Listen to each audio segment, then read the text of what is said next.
मनोज जरांगे पाटील यांनी मराठा आंदोलनावरती जे राजकीय गुन्हे दाखल झाले ते मागे घेण्याची मागणी केलेली आहे, त्या संदर्भातली कारवाई काय कुठपर्यंत आलेली आहे? मी याच्यावर परवाच्या दिवशी पण बोललो की आपण त्यांच्या मागणीप्रमाणे जस्टिस शिंदे कमिटी आपण गठीत केली, ते काम सुरू आहे। मराठा आरक्षण 10% आपण देण्याचा निर्णय घेतला होता जाहीरपणे, आणि तो विशेष अधिवेशन घेऊन आपण 10% आरक्षण दिलं। ते आरक्षणाचा लाभ मराठा समाजातल्या तरुणांनी जास्तीत जास्त घेतला पाहिजे। आता पोलिसांची भरती सुरू आहे, त्याचा फायदा त्यांना होईल। कोर्टामध्ये काही लोक गेले होते, परंतु कोर्टाने त्याला स्टे दिला नाही। सरकारने राज्य हायकोर्ट आणि सुप्रीम कोर्टमध्ये कॅव्हेट फाईल करून ठेवलेला आहे। त्यामुळे मराठा आरक्षण आम्ही म्हणत होतो की मराठा आरक्षण टिकणार, कायद्याच्या चौकटीत बसणारं आरक्षण आम्ही देणार, आणि आम्ही शब्द पूर्ण केलेला आहे, शपथ पूर्ण केलेली आहे, आणि कुणबी प्रमाणपत्र देण्याचं काम सुरू आहे। आणि त्याचबरोबर जे गुन्हे दाखल आहेत, हे गुन्हे दाखल करण्याचे जसं जे आम्ही त्यांना नोटिफिकेशन जे आहे कुणबीचं सगळे सोयरेंचं, त्याला ती 8 लाख ज्या हरकती आलेल्या आहेत त्याच्या बाबतीमध्ये स्क्रुटिनी सुरू आहे, छाननी सुरू आहे। तसंच या बाबतीत देखील जे गुन्हे म्हणजे नॉन सिरियस आहेत, लोकशाहीमध्ये आंदोलन घेतलंय, सभा घेतल्यात, रॅली काढलेल्या आहेत, त्यामध्ये काही गुन्हे दाखल झालेत, काही रस्ता रोकोमध्ये गुन्हे दाखल झालेत। हे पहिल्या टप्प्यामध्ये त्याची स्क्रुटिनी सुरू आहे आणि सरकार पूर्ण सकारात्मक आहे। ते जे नॉन सिरियस गुन्हे आहेत ते सरकारने काढण्याचा निर्णय आचारसंहिता लागू व्हायच्या अगोदरच घेतलेला आहे, त्यामुळे त्याची स्क्रुटिनी चालू आहे, छाननी चालू आहे। आणि जे सिरियस गुन्हे आहेत ज्याच्यामुळे जीवित आणि वित्त आणि ज्याच्यामध्ये नाही, जीवित आणि वित्त आणि ज्याच्यामध्ये नाही, ते गुन्ह्यांचं वर्गीकरण केलं जाईल।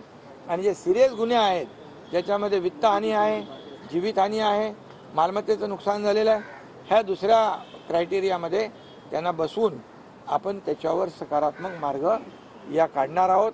आणि जे छोटे गुन्हे आहेत, लोकशाहीमध्ये आंदोलन करण्याचा अधिकार आहे, ते आम्ही तात्काळ काढण्याचा निर्णय अगोदरच आचारसंहिता लागायच्या अगोदर घेतलाय। ती छाननी सुरू आहे आणि ते लवकर निर्णय होईल। शेवटचा प्रश्न आहे, पोलीस भरती वयोमर्यादा ओलांडलेले जे तरुण आहे त्यांच्या बाबत तारीख काही वाढवून मिळणार आहे का? राहुल गांधी ने कहा कि राजा की आत्मा ईवीएम में है, तुम्हाला हे किती संयुक्त काय राजा की आत्मा, देश की राजा की आत्मा ईवीएम में है असं त्यांनी विधान केले। राहुल गांधी ने कल सर राहुल गांधी ने ट्वीट केलं। अरे जब ऐसे बात का ते जर असं बोलत असतील तर त्यांनी त्यांचा पराभव कबूल केलेला आहे, त्यांचा पराभव त्यांना कबूल केला त्यांनी। जब भी ईवीएम में जब उनका राज्य जीतता है ईवीएम के जरिए, तब ईवीएम बराबर है, और जब हारता है तो ईवीएम खराब है। ये कौन सा तरीका है? तुम इलेक्शन कमीशन को गाली देते हो, सुप्रीम कोर्ट को तुम सलाह देते हो, तुम सबको, जब तुम्हारे हित में फैसला होता है तो वो एजेंसी अच्छी है, तुम्हारे हित के तुम्हारे विरोध में जनता ने जो फैसला दिया है तब वो एजेंसी गलत। ये क्या है सर? ये दोगली राजनीति है। ये जो दो मुंह का सांप होता है ना, होता है ना।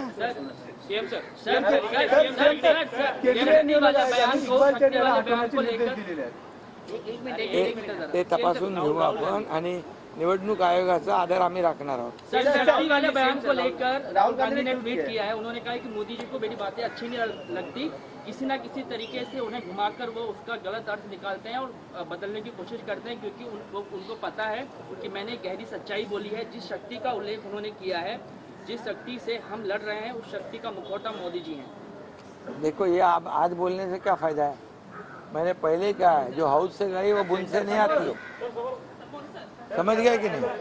तो हाउस से गए वो बुन से नहीं आते, मैं पहले ही कहा है। अभी कितने ही वो पॉलिश करेंगे तो कुछ होने वाला नहीं। वो जो बोला है उन्होंने बोला है, उनके जो जहर उगला है उन्होंने यहाँ पर आकर, समझ गए। और लोग जानते हैं, सब कुछ जानते हैं, क्योंकि अभी उन्होंने कहा कि लोकशाही नहीं है, हुकुमशाही है। अरे लोकशाही नहीं होते शिवाजी पार्क में आकर भाषण करते क्या हो? मोदी जी के खिलाफ बात कर सकते थे क्या? लोकशाही मजबूत लोकशाही है और इस लोकशाही का पूरे दुनिया में सम्मान होता है। Okay, thank you.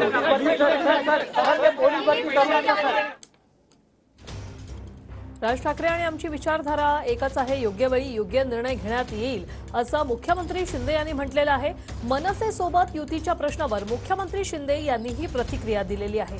Raj Thackeray आणि आमची विचारधारा सारखीच आहे असंही मुख्यमंत्री एकनाथ शिंदे यांनी म्हटलेलं आहे। एकनाथ शिंदे यांनी उद्धव ठाकरेंवर देखील जोरदार टीका केलेली आहे, तर विरोधकांची सभा ही फ्लॉप शो होतं असं एकनाथ शिंदे यांनी म्हटलंय। तर राज ठाकरे आणि युतीसोबत देखील त्यांनी वक्तव्य केलेले आहे की योग्य वेळी योग्य निर्णय घेण्यात येतील असं मुख्यमंत्री एकनाथ शिंदे म्हणाले। तर राहुल गांधींकडून आमच्या देवी देवतांचा अपमान झालाय असं देखील मुख्यमंत्री शिंदेंनी म्हटलंय। राहुल गांधी यांनी हिंदू धर्माचा अपमान केलाय असं वक्तव्य एकनाथ शिंदे यांनी केलेलं आहे।